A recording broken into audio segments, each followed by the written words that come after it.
오늘은 성경개관 제5강입니다. 왜 이스라엘은 광야에서 38년을 방황했을까? 왜 모세는 가나안 땅에 들어가지 못했을까? 이 질문을 가지고 민수기에 대해서 살펴보도록 하겠습니다.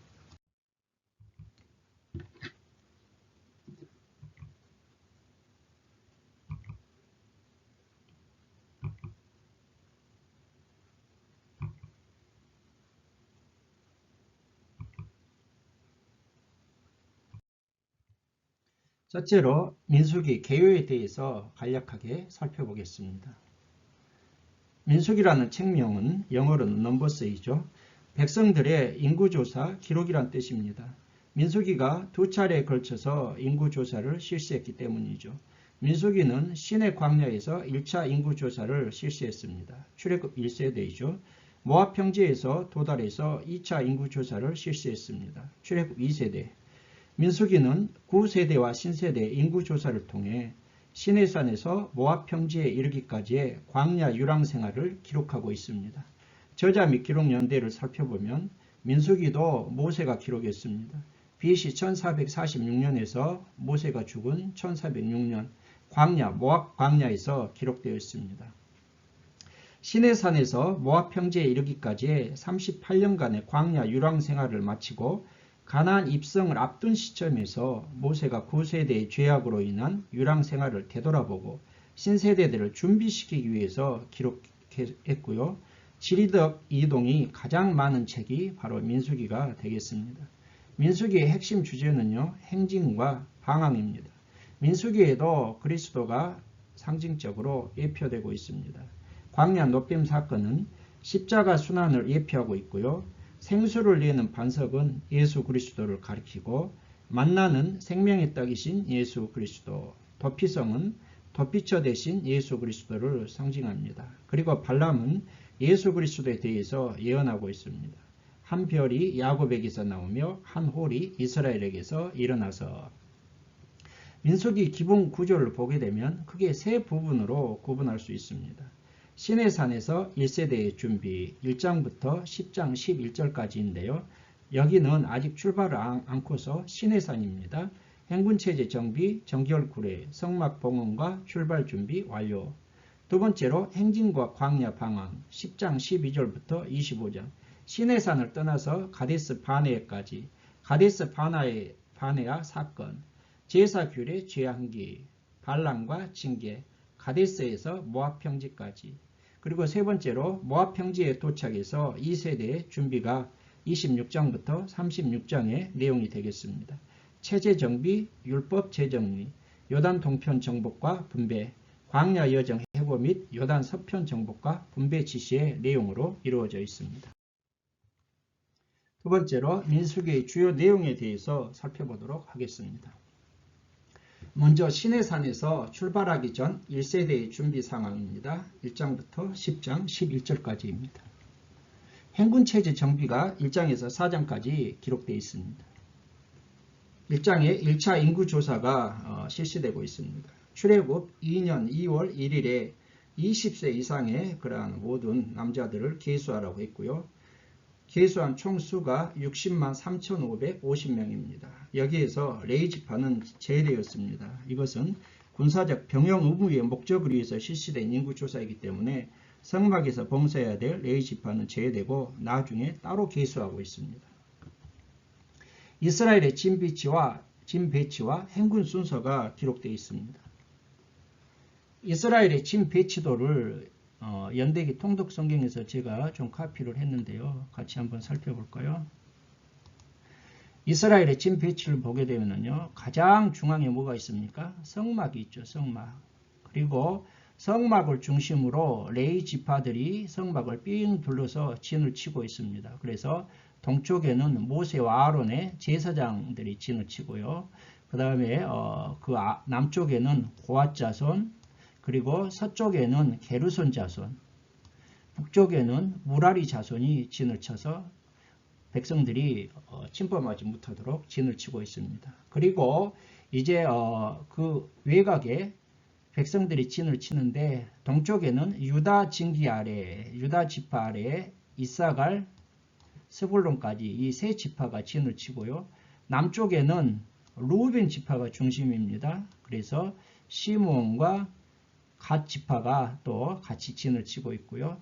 서쪽에는 에브라임 지파가 중심으로 해서 베냐민과 므낫세 지파가 세 지파가 같이 진을 치고요. 북쪽에는 단 지파가 진을 치고 있습니다. 그리고 아셀과 납달리 지파 세 지파씩 해서 이렇게 진을 치고 있습니다. 행군 순서를 보게 되면 이것은 이제 10장에서 구체적으로 나오는데 가장 앞에 뭐가 있습니까? 법궤가 있죠. 그리고 유다 진기가 속한 세 지파가 행진을 하고 다음에 성막이 따라가는데 게르손과 무라리 자손이 이렇게 책임지고 있는 성막이 뒤따라가고요. 그리고 루벤 진기에 속한 세 지파가 출발을 하고 그리고 성물을 담당하는 고앗 자손이 출발하게 되고 마지막으로 에브라임 진기의 세 지파, 단 진기의 세 지파가 이렇게 행진을 하도록 되어 있습니다. 자, 그렇다면 진 배치와 행군을 통해서 살펴볼 수 있는 특징은 무엇입니까? 가장 항상 중앙에 뭐가 위치하고 있습니까? 성막이 위치합니다. 진을 칠 때나 행진할 때 이것은 우리에게 하나님 중심의 삶을 살아라. 우리의 마음속에 예수 그리스도를 모시고 살라는 그러한 의미가 되겠습니다. 그리고 가장 먼저 법궤가 제일 앞서가면서 백성들이 진을 쳐야 할 것을 결정하게 됩니다. 이것은 하나님의 인도하심에 따른 삶을 살라 이러한 의미가 있겠습니다. 오늘날은 말씀의 인도와 성령의 인도가 되겠습니다. 그런데 행군을 할 때 보게 되면 이 법궤와 백성들은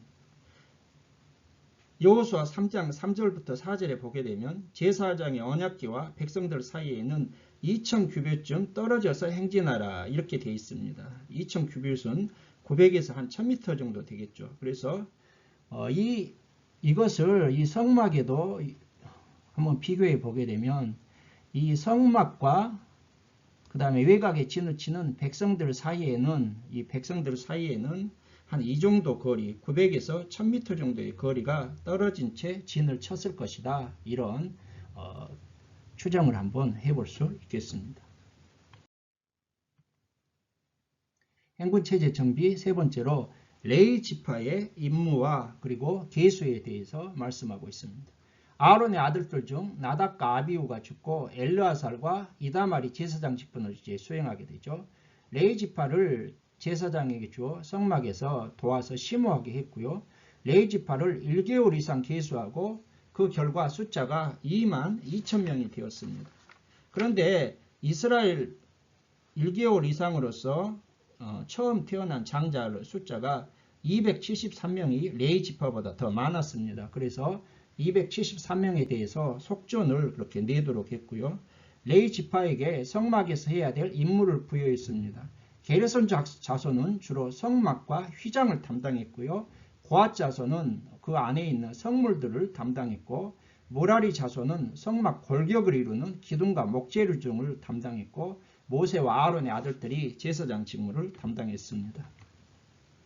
자, 그래서 행군 선수를 보게 되면 법궤가 가장 앞서가고 동쪽에 유다 진기 세 지파 그리고 성막을 담당하는 게르손과 무라리 자손이 뒤따라가잖아요. 왜 그럴까요?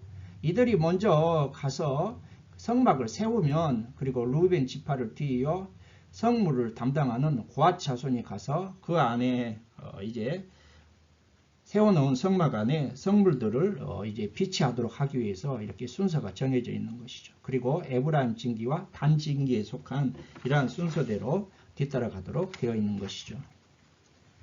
레위 지파의 성물 관리 세부 지침 및 성막 봉사자 계수가 4장에 나와 있습니다.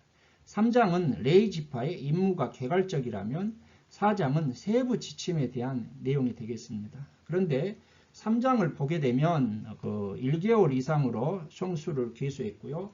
4장은 30세 이상으로 50세까지 숫자를 계수하라고 했습니다. 왜 30세 이상에서 50세일까요? 실질적으로 회막에서 봉사할 사람의 숫자인 것이죠. 그래서 계수했더니 8,580명의 숫자가 계수가 되었습니다. 이제 5장에서 6장에 정결규례에 대한 내용이 나오고 있습니다. 일상생활에서의 정결규례가 5장에 나오고 있는데 부정하게 된 자를 진영 밖으로 내보내라. 범죄에 대한 자복과 배상 규정. 의심의 법이라고 해서 남편의 막연한 의심으로부터 의처증 그런 남편들 있잖아요. 아내를 보호하고 결혼의 순결성을 유지하기 위해서 이러한 의심의 법을 두었습니다. 그리고 6장에 나시림법과 제사장의 축도가 나오고 있습니다. 일정 기간 자신을 구별하여 하나님께 헌신하려는 자들의 규례, 주로 레인들이 되겠죠. 그리고 제사장들이 축복하면 하나님께서 복을 주신다고 약속하셨습니다.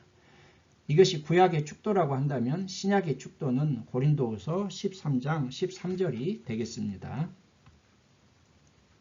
성막 봉헌과 출발 준비 완료가 7장부터 10장 10절에 기록되고 있습니다. 12지파 지휘관들의 성막 봉헌에 대한 예물의 리스트 내용이 7장에 나오는데요. 이것은 순서상으로는 연대기적으로는 출애굽기 40장과 민수기 1장 사이에 있었던 그러한 일들을 이곳에 기록해 놓고 있는 것이죠.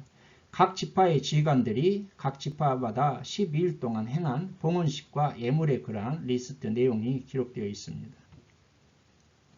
등잔대와 레인들의 정결 예식에 대해서 8장에 기록하죠.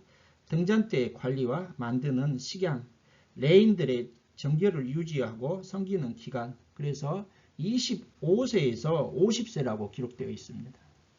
자, 여러분 그러면 레인의 정년은 4장 3절에 보게 되면 30세에서 50세로 하라. 8장 24절부터 25절은 25세에서 50세로 하라고 되어 있습니다.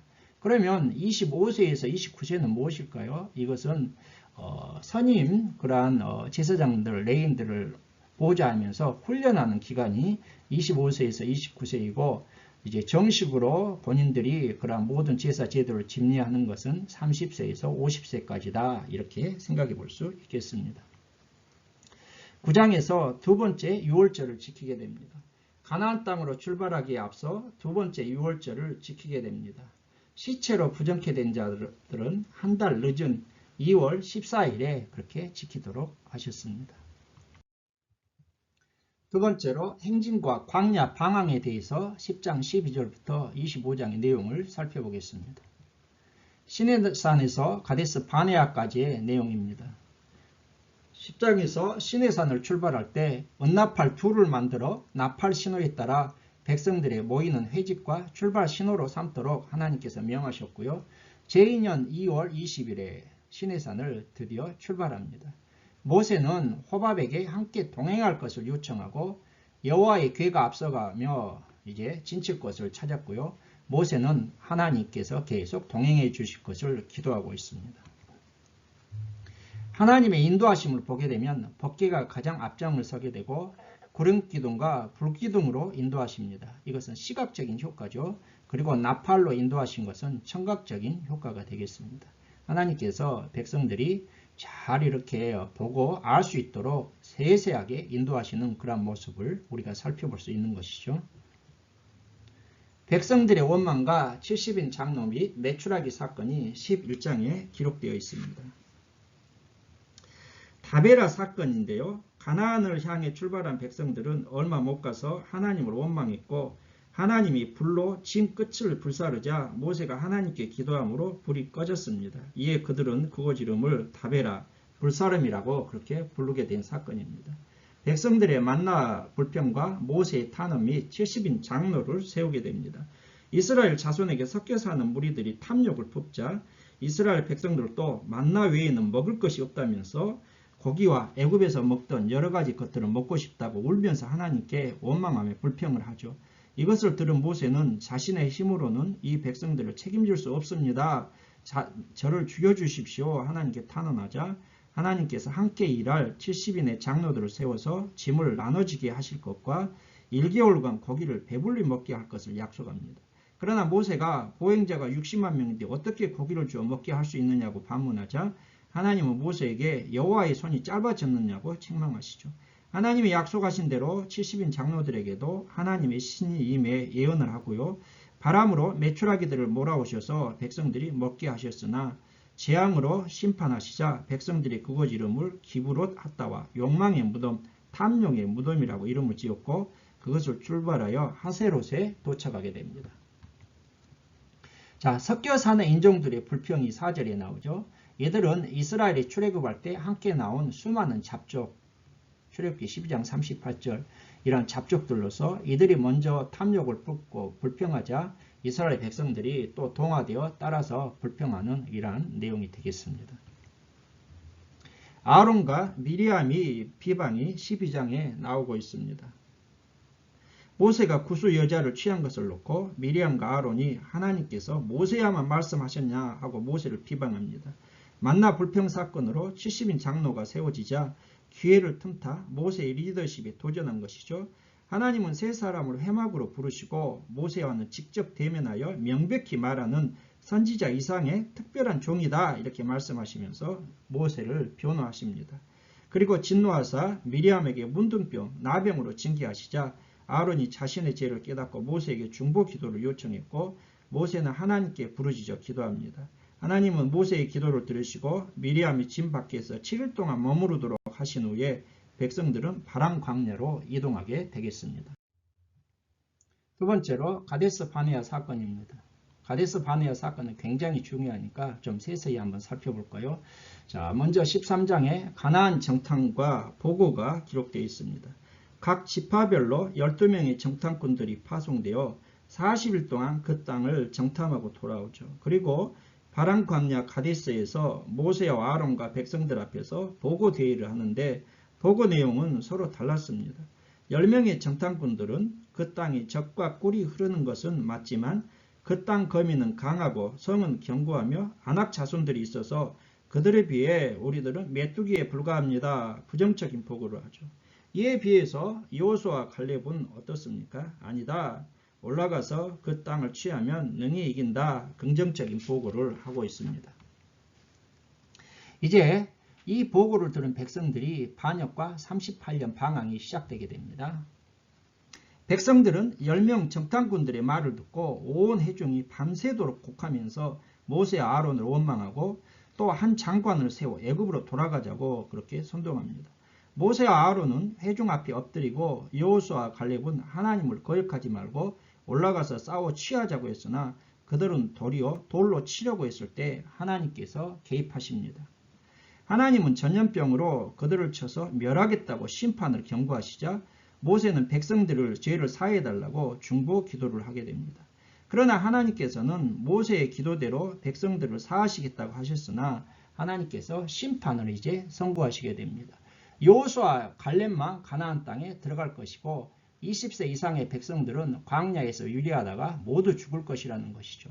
그리고 40일을 하루로 쳐서 40년간 죄악을 담당할 것이다. 그렇게 말씀합니다. 그런데요, 이것은 정확히 말하게 되면은 가데스 바네아에서 세렛을 시내를 건너기까지 38년입니다. 38년. 그래서 신명기 2장 14절에서 15절이죠. 하나님께서는 백성들에게 홍해길로 광야로 들어가라 이렇게 말씀하셨으나 백성들은 하나님의 말씀을 거역하고 산 꼭대기로 올라갔다가 아말렉인과 산지에 거하는 가나안 사람들에게 피하여 호르마까지 쫓겨오게 되는 그러한 상황이 벌어지게 됩니다. 그래서 가데스 바네아에서 가나안 정탐과 보고 그리고 백성들이 그 정탐꾼들의 말을 듣고 반역을 일삼아서 하나님의 심판으로 38년 방황이 시작되는 굉장히 중요한 그러한 사건이 되겠습니다. 자, 여러분, 그렇다면 왜 이스라엘은 광야에서 38년을 방황했을까? 표면적인 이유는 백성들의 반역에 대한 하나님의 말씀에 불순종한 백성들의 반역에 대한 하나님의 징계와 심판이 되겠습니다. 자, 그러나 또한 이 백성들의 불순종으로 인한 징계와 심판을 통해서 하나님께서는 훈련의 기간으로 삼으신 것이죠. 오직 광야에서 하나님의 은혜로만 산다는 것을 훈련하시고 신명기 2장 7절 그들을 낮추시고 시험하사 가나안 땅에 들어가서 잘 가나안인들의 동화되지 않고 하나님의 백성들답게 복을 누리며 살도록 복을 주시기 위함이라고 신명기 8장 16절에서 말씀하고 있습니다. 정탐꾼의 정탐 경로를 한번 살펴볼까요? 전통적인 경로입니다. 출처 두란노 성서 지도에서 제가 카피를 했고요. 오른쪽 지도는 김성학 박사가 주장하고 있는 그러한 내용이 되겠습니다. 떨기나무 두란노인데요. 먼저 전통적으로 오른쪽 지도를 보게 되면 가데스 바나의 위치에 대해서 전통적인 견해는 이쯤이 되겠습니다. 김성학 박사. 그리고 김성학 박사가 새롭게 주장하는 가데스 바네아는요. 바로 여기 이쪽쯤 되겠습니다. 그래서 전통적인 견해에 의하면은 이쪽이 가데스 바나이죠. 이쪽 여기에서 해서 쭉 위로 이렇게 올라갔다가 다시 반대로 내려오는 이것이 바로 전통적인 12정탐권의 정탐 경로가 되겠고요.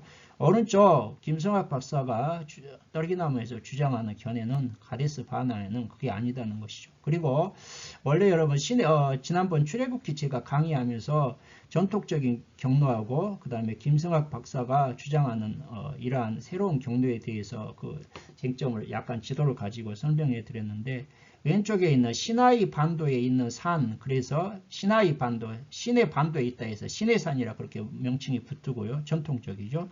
그리고 오른쪽 김성학 박사가 주장하는 것은 오늘날 사우디아라비아, 옛날에 미디안이라고 하는 라우즈산의 여기가 시내산이다. 그리고 홍해를 건너는 것도 기존의 견해는 수에즈 운하 쪽을 건넜다고 하는데 김성학 박사 견해는 아니다. 이쪽 아카바만에 있는 이쪽으로 이렇게 건너서 이렇게 있다. 그래서 하고요. 시내산이고 이 시내산에서 출발하여 가데스 바나에까지 10하루길이라고 합니다. 그래서 이곳으로 이렇게 올라갔다. 이렇게 견해를 취하고 그래서 이 가데스 바나 여기에서 이렇게 정탐들이 올라갔다가 다시 내려왔다. 이런 얘기를 하고 있습니다. 두 견해가 하도 오래 전의 일이기 때문에 뭡니까 그 지명 같은 것이 우리가 오늘날 추정만 할 수 있을 뿐이지 정확하지는 않지만 이러한 전통적인 견해와 그리고 새로운 견해가 있다. 이것을 한번 비교해서 말씀을 드렸습니다. 제사규례 제왕기가 15장에 나오고 있습니다. 여러 규례들이죠. 가나안 땅에 들어가서 이제 지켜야 될 여러 규례들, 제사규례, 안식일 규례, 옷단에 술을 만들어 다는 것, 그러한 규례들이 나오는데 왜 옷단에 술을 만들어 달라고 그렇게 하셨을까요? 여호와의 계명을 기억하고 준행하도록 하기 위함이라고 15장 39절이 말씀하고 있습니다. 이제 반란과 징계에 대한 내용이 16장에서 19장에 걸쳐서 기록되고 있습니다. 고라당의 반역과 멸망이 16장에 기록되고 있습니다. 레위 지파인 고라와 루벤 지파인 다단과 아비람 온인 250명이 족장들을 사주하여 모세의 권위에 도전한 사건입니다. 모세는 이들에게 각자 향로에 향을 채워서 해망문으로 가져오라고 이렇게 명령을 하고요. 그리고 아론과 함께 해망문 앞에 서자 고라가 모세와 아론을 대적하려 했을 때 하나님의 영광이 나타났고 하나님은 이들 회종을 진멸하시겠다고 하십니다. 모세와 아론은 하나님께 중보 기도했고 하나님께서는 이들 고라 일당의 장막에서 회중들을 떠나라고 하셨습니다. 모세는 회중들에게 이들의 장막에서 떠날 것과 하나님께서 땅으로 입을 벌려서 심판하심으로 자신이 한 모든 일은 하나님께서 자신을 보내서 한 일임을 알게 하실 것이라고 선언하죠. 모세가 말을 하자마자 땅이 갈라져서 그들을 산채로 삼켰고 불이 나와서 분향하던 250명을 불살라버립니다. 하나님께서는 불탄 향로를 취하여 제단을 쌓아서 증거로 삼으라고 하셨고 이튿날 백성들이 또 원망하자 하나님께서 내리신 연병으로 14,700명이 죽었고 아론이 향로에 단에 불을 담아서 산자와 죽은 자 사이에 섰을 때 연병이 그치게 되는 이러한 내용이 되겠습니다. 자, 그렇다면 왜 고라 일당은 모세에게 반역을 했을까요? 고라는 레위 지파로서 성막 봉사에 만족하지 못하고 자신도 제사장직을 요구한 것입니다. 왜 니네만 제사장 하냐? 나도 좀 제사장 하겠다는 것이죠. 똑같은 레위 지파인데 왜 누구는 제사장하고 누구는 보조자 역할만 하냐는 것입니다. 또 그리고 루벤 자손은 원래 장자잖아요. 루벤이 장자인데 에브라임과 므낫세, 요셉 지파로 장자가 넘어갔잖아요. 그러니까 루벤 지파는 항시 불만인 거예요. 그래서 우리가 원래 장자인데 왜 요셉이 장자냐 하면서 장자 지파로서 헤게모니를 차지하기 위한 것이죠. 종교 세력과 정치 세력이 연합해서 모세에게 반역을 한 것입니다. 아론의 쌍난 지팡이 사건이 17장에 기록되고 있습니다. 계속되는 반역으로 모세와 아론의 지도력이 완전히 땅에 떨어져 있는 상황입니다. 그래서 하나님께서 각 지파별로 지팡이를 만들어 지휘관들의 이름을 적어서 증거가 앞에 갖다 두라 이렇게 명령하셨습니다. 하나님이 택하신 자의 지팡이에서 싹이 나서 그 싹이 난 지팡이가 진짜 하나님이 인정하는 지도자이다. 그러니까 이제 원망들아 그만하라 이런 말을 그치도록 하시기 위함이죠. 이튿날 봤더니 아론의 지팡이에서 움이 돋고 싹이 나서 살구 열매가 열렸습니다. 그래서 아론이 하나님이 선택한 지도자라는 것을 그들이 모두 다 확인하고 이제 아무 말도 못하는 것이죠. 아론의 지팡이를 증거기 앞으로 다시 가져다 표징으로 삼게 하라고 말씀하셨고, 그래서 법궤 안에는 아론의 지팡이가 이제 보관되게 되는 내용이 되겠습니다. 반란과 징계 세 번째로 제사장과 레위인의 직무 및 분깃에 대해서 말씀하고 있습니다. 제사장은 레위인과 합동하여 성소의 모든 일을 해야 합니다. 그러니까 제사장 아론의 아들들인 제사장 혼자만 이 모든 제사 직무를 할 수가 없어요. 그래서 같은 레위인인 레위인과 합동해서 성소의 모든 일을 하라. 그리고 제사장의 몫에 대해서 설명이 나오고요. 11조에 대해서 나옵니다. 원래 레위 자손은 기업이 없잖아요. 그래서 백성들이 드리는 이 11조가 레위 자손의 기업이 되고, 레위인들은 또 자신들에게 바친 11조에 11조를 드리면은 이것이 제사장의 보수가 되도록 하는 그러한 내용이 되겠습니다. 시체로 인한 부정과 정결케 되는 물이 19장에 기록됩니다. 정결케 하는 물을 만드는 방법, 용도와 사용법에 대해서 설명하고 있습니다. 이제 다섯 번째로 가데스에서 모압 평지까지가 내용이 20장에서 25장에 걸쳐서 기록되고 있습니다. 자, 여러분 여기서부터는요, 출애굽 40년 광야 방황 38년 말기의 사건입니다. 그러니까 지금 19장까지는 1세대들이 광야에서 계속 죽어가면서 거의 다 이제 1세대들이 끝나고, 그 다음에 20장부터는 이제 출애굽 40년, 광야 방황 38년 말기의 역사부터 기록하고 있습니다. 구체적인 광야 방황은 생략된 채 다시 돌고 돌아서 이제 가데스로 바네아, 가데스로 되돌아오게 되죠. 그래서 여기에 지금 20장부터 등장하는 인물들은요, 출애굽 1세대가 아니라 20세 미만과 그 다음에 광야에서 태어난 광야 2세대가 되겠습니다. 가데스 바네아 2차 무리바 물사건과 미리암과 아론의 죽음이 20장에 기록되고 있습니다. 먼저 신광야 가데스에 도착했을 때 미리암이 죽어 장사된 후 또 물이 없으니까 백성들이 모세와 다투고 불평하고 원망하기 시작합니다. 모세와 아론이 해망문에 엎드리자 하나님께서 지팡이로 반석을 명하여 물을 내라고 하셨습니다. 모세는 회중으로 향해서 화가 하도 나니까 내가 반석에서 물을 내라 하고서 화를 내면서 지팡이로 반석을 2번 쳤습니다. 물이 많이 솟아났습니다. 그런데 문제가 무엇입니까? 하나님은 모세와 아론에게 하나님의 거룩함을 나타내지 아니했다고 책망하시며 가나안 땅에 들어가지 못한다고 하셨습니다. 백성들은 이 사건을 통해 무리바, 다툼이란 뜻입니다. 무리바, 물이라고 그렇게 명칭을 붙였습니다. 에돔왕이 이스라엘이 지나감을 허락지 아니했고 아론이 호르산에서 죽게 됩니다. 여러분, 이 무리바 물사건은요, 다툼이라는 이 물사건은 2번 있었습니다. 1차는 출애굽기 17장, 2차는 금방 살펴본 민수기 20장. 장소는요, 1차는 르비듬, 2차는 가데스 바네아. 1차는 대상이 누구입니까? 출애굽 1세대, 2차는요, 출애굽 2세대.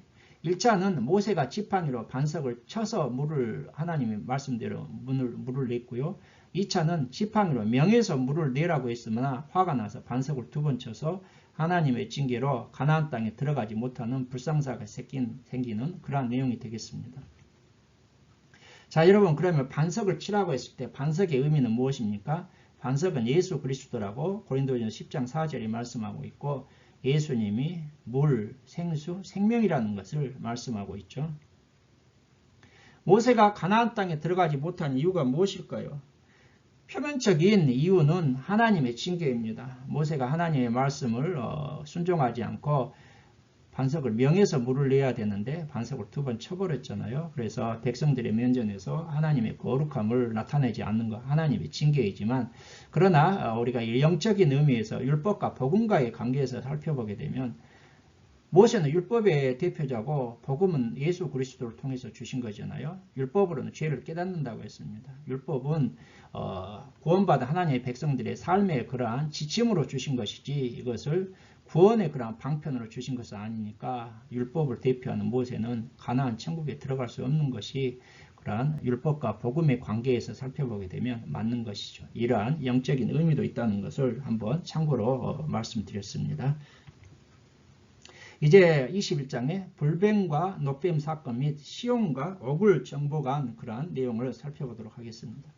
백성들은 가나안 사람 아라 땅을 쳐부순 후 호르마 완전히 멸함이라고 그렇게 그것을 부릅니다. 그런데 에돔 땅을 우회하느라 마음이 상하여 하나님과 모세를 막 원망하기 시작합니다.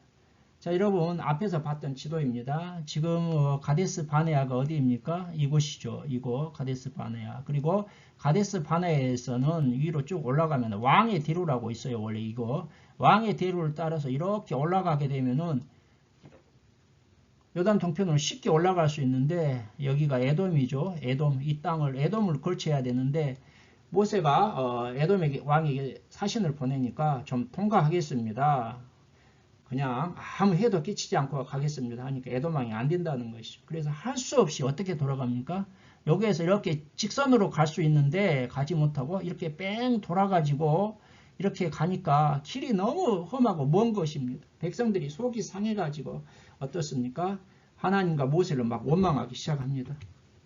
그러자 하나님께서 또 광야에서 서식하는 독뱀, 불뱀을 보내가지고 다 징계해가지고 막 사람이 독에 의해서 죽어가기 시작합니다.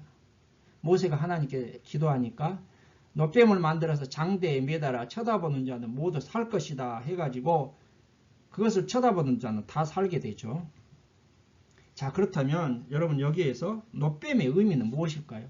십자가에 달린 예수 그리스도입니다. 요한복음 3장 14절에서 15절에서 예수님께서 자신이 이 사건을 통해서 실제로 십자가에 달린 예수 그리스도를 노뱀이 상징하고 있다는 것을 예수님이 설명해 주셨습니다. 이스라엘 백성들이 요단 동편 아모리 왕 시온, 아모리 왕 시온, 여기 이들의 수도는 헤스본이죠. 시온과 그리고 바사낭, 이곳 바사낭 오구를 이제 또 요단 동편 땅을 점령하게 됩니다. 이들을 점령하는 것도 원래 이스라엘 백성들은 이 땅, 여러분 여기 지금 이리 쭉 해가지고 이게 요단강이잖아요. 요단강이고 여기가 사해인데 원래 하나님께서 주신다는 땅은 요단 서편, 요단강 서편 이곳이 가나안이죠. 이게 가나안 이쪽으로 이제 들어가게 됩니다. 요단 동편은 원래 계획이 없었어요. 그런데 왜 헤스본과 그 다음에 바사나 옥 이것을 점령합니까? 이들이 길 좀 비켜달라고 좀 지나가겠다고 하자 가로막고 그 다음 전쟁을 걸어오기 때문에 할 수 없이 그들을 쳐 부순 것이죠. 그래가지고 이 땅이 이제 요단 동편 땅도 이스라엘 땅이 되겠습니다.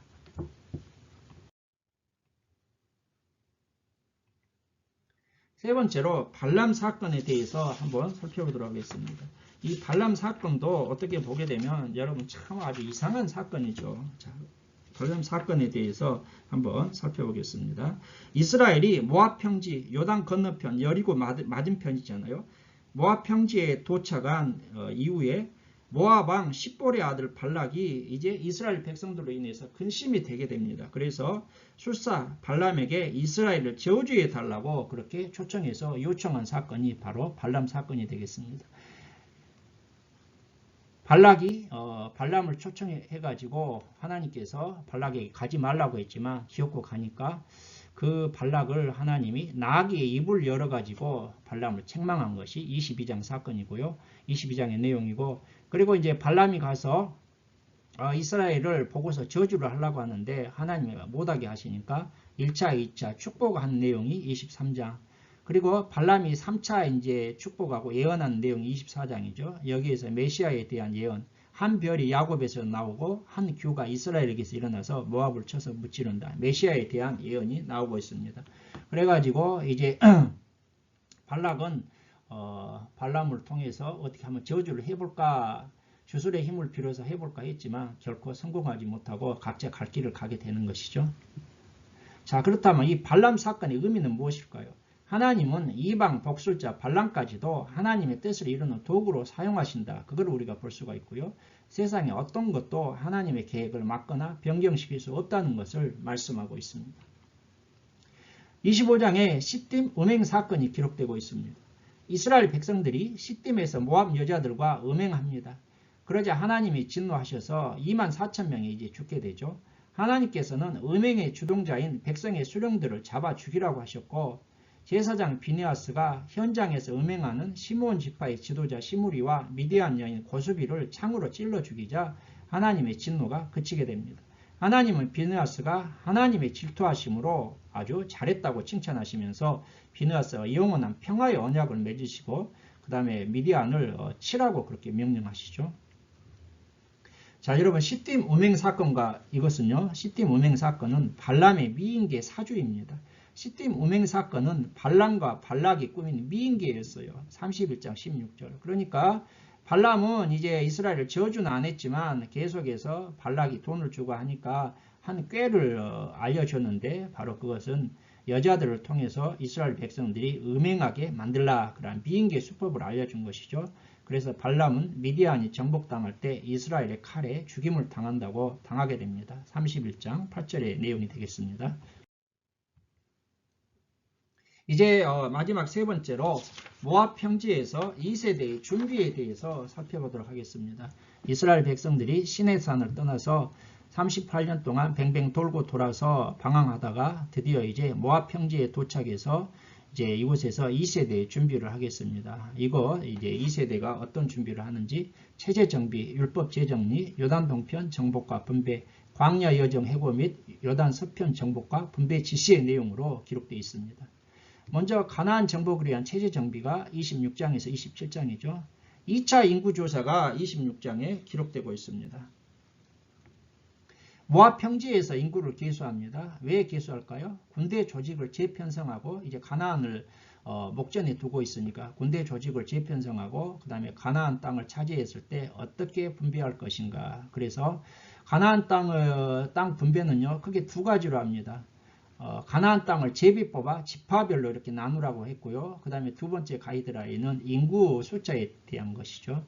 그래서 총 숫자를 계수해 봤더니 60만 1,730명이 그렇게 계수되었습니다. 자, 그런데 2차 인구조사의 결과를 보게 되면요, 1차 때와 비교해서 38년이 지났으나 1,820명이 감소했어요. 여러분, 이게 사실 어떻게 보게 되면 참 굉장히 희한한 거예요. 38년이 지났으면은 인구가 감소한 것이 아니라 늘어나야 되잖아요. 38년 동안. 그런데 1,820명이 감소했어요. 왜 그랬을까요? 하나님의 징계와 심판이죠. 1세대들이 광야에서 하나님을 배역하다가 다 죽어나갔습니다. 그래서 민수기는 시체 냄새로 푹푹 썩는 시체. 여러분 20세 이상으로서 60만 명이 넘는 사람들이 38년 동안 다 죽어나가면 하루에 얼마씩 죽어나가야겠어요. 계속해서 광야에 방황하면서 매일매일 시체를 광야에다가 묻는 그러한 장례 치르는 것이 일상이었겠죠. 하나님의 징계. 그럼에도 불구하고 하나님의 은혜를 보여주고 있습니다. 이 광야 38년 동안 그나마 인구가 거의 비슷하게 보존되었다는 것은 하나님의 은혜인 것이죠. 시므온 지파는 가장 많은 37,100명의 인구가 감소했어요.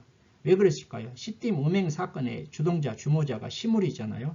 시므온 지파가 그래서 하나님의 징계로 가장 많이 죽어가지고 시므온 지파는 1차 인구조사 때보다 가장 인구세가 미약하게 줄어든 것이 시므온 지파가 되겠습니다. 슬로프와 딸들의 문제 제기와 여호수아의 후계자 임명.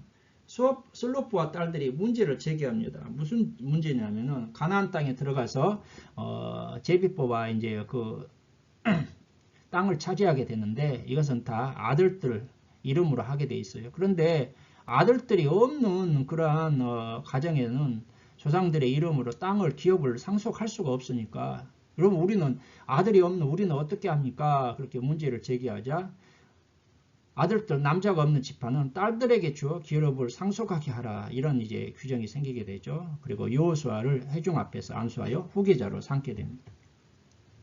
율법 재정리가 28장에서 30장에 기록되고 있습니다. 절기 규례가 28장에서 29장에 나오는데 가나안 땅에 들어갔을 때 지켜야 될 절기와 제물에 대한 내용이 또 반복해서 강조되고요. 서원 규례가 30장에 기록되는데 일반적인 서원 규례와 그 다음에 여자들의 서원 규례가 기록되고 있습니다. 여자들이 서원했을 때 어떻게 해야 할 것인가. 레위기 27장에서도 한번 서원에 대해서 한번 설명이 나왔었죠. 세 번째로 요단 동편 땅 정복과 분배가 31장에서 32장에 기록되어 있습니다. 미디안 정복과 전리품 분배가 31장인데요. 시딤 음행 사건 때 하나님께서 미디안을 진멸하라고 하신 명령을 수행한 전쟁이 바로 미디안 정복이죠. 그래서 완전히 진멸해야 했는데 모세가 가만히 보니까 진멸하지 않고 막 전리품들을 또 끌고 온 것입니다. 모세가 화가 나가지고 왜 그랬냐고 하고 책망하고 가지고 온 전리품을 다시 다 성별하고 진멸하고 정결케 하는 분배하는 내용이 되겠습니다. 미디안을 진멸했고 발람도 이 과정에서 죽임을 당하게 됩니다. 두 지파 반의 요단 동편 땅 분배가 32장에 기록되어 있습니다. 루벤과 갓 지파는 가축대가 많았는데 요단 동편 땅을 보니까 가축들을 키우기에 참 좋고 비옥한 것입니다. 그래서 우리에게 이 요단 동편 땅을 분배해 주십시오 요구하니까 모세가 뭐라고 하냐면은 아직 요단 서편 땅을 정복하지도 못했고 형제들은 가나안 땅에 들어가지도 못했는데 너희만 여기에서 편하게 이렇게 땅을 분배받아서 되겠느냐 하고 책망을 하니까 두 지파 반이 그러면 우리는 요단 서편에서는 기업을 얻지 않고 앞서 건너가서 싸우겠습니다. 이러한 다짐을 받고 루벤, 갓, 므낫세 반 지파가 요단 동편 땅을 분배받습니다. 므낫세 지파는 요단 동편에서 므낫세 반 지파가 땅을 분배받았지만 요단 서편 가나안 땅에서도 또 므낫세 반 지파가 땅을 분배받습니다. 그래서 므낫세는 반반으로 요단 동편과 서편으로 나뉘게 되죠. 므낫세 반 지파가 왜 요단 동편 땅을 분배받았을까요? 므낫세 반 지파인 마길, 야일, 노바가 길르앗을 쳐서 아모리인을 쫓아내는데 세운 공을 모세가 인정해서 그 땅을 주었거나 아니면 므낫세 반 지파가 다른 두 지파가 하는 걸 보고 자신들도 그 땅을 달라고 아마 요구했을 것이다. 이런 생각을 해볼 수 있습니다. 광야 여정 해고 및 요단 서편 정복과 분배 지시가 33장에서 36장에 걸쳐 기록됩니다. 출애굽 여정을 해고하는데 33장에서 출애굽하여 모압 광야에 이르기까지 여정을 간략하게 해고하고 있습니다. 그리고 가나안 땅 경계 및 분배 책임자의 명단을 34장에 하나님께서 미리 못 박아서 말씀합니다. 왜? 이제 가나안 땅에 들어가게 되면 가나안 땅 분배라는 첨예한 문제가 대두되게 되는데 서로 이러쿵저러쿵 말이 많을 거 아니에요. 그래서 공정하게 가나안 땅을 분배하도록 하기 위해서 미리 책임자들을 명단을 이렇게 발표하고 있습니다. 레인 기업과 도피성이 35장에 기록되고 있습니다. 원래 레인들은 기업이 없어요. 그래서 가나안 땅에 들어가서 이스라엘 백성들이 기업을 차지하게 되면 그 기업들 중에서 48성읍을 레인들의 기업으로 삼습니다. 이 48성읍은 이스라엘 전역에 이렇게 있는 성읍들이죠. 그래서 레인들은 한 곳에 정착하지 못하고 뿔뿔이 흩어지게 됩니다. 그리고 이 48성읍 중에서 6성읍을 도피성으로 지정하게 됩니다. 도피성을 왜 두라고 하셨을까요? 부지 중에 그러니까 죽이려고 하는 의지, 살인의 의사가 없는데 어떻게 하다 보니까 자기도 모르는 사이에 부지 중에 살인한 자가 피하여 생명을 보존하기 위한 제도입니다. 9절에서 28절에 기록되어 있죠. 이 도피성은 도피처 대신 예수 그리스도를 예표하고 있습니다. 상속 여자들의 결혼 규례가 36장에 기록되어 있습니다.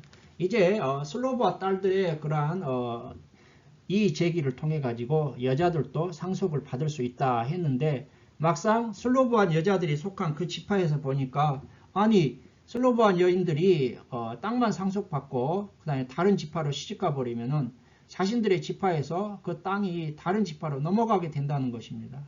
이거 어떻게 합니까 하니까 내린 하나님으로부터 받은 결론이 상속받은 여자들은 자신의 지파 안에서만 결혼을 해라 이렇게 명령이 내려왔고 그래서 슬로브앗 이 여인들이 순종함으로 모든 문제가 이제 은혜 가운데 잘 해결되게 되죠.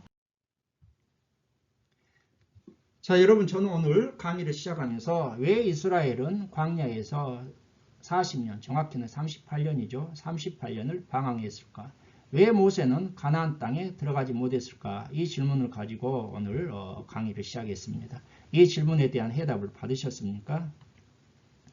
예, 왜 이스라엘은 광야에서 38년을 방황했다고요? 먼저는 하나님의 징계와 심판이라고 했죠.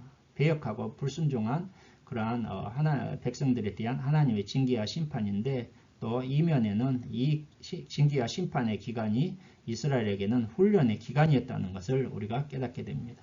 왜 모세는 가나안 땅에 들어가지 못했다고요? 하나님의 징계이죠. 백성들 앞에서 하나님의 말씀에 순종하지 않고 하나님의 거룩함을 나타내지 않은 것에 대한 징계, 그리고 율법과 복음의 관계에서 또한 살펴볼 수 있다고 말씀을 드렸습니다. 이렇게 해서 오늘 강의를 마치고 다음 강의에서는 이제 신명기에 대해서 살펴보도록 하겠습니다. 오늘 강의를 시청해 주신 여러분들께 감사를 드리고 다음 강의에서 더 좋은 강의로 찾아뵙도록 하겠습니다. 감사합니다.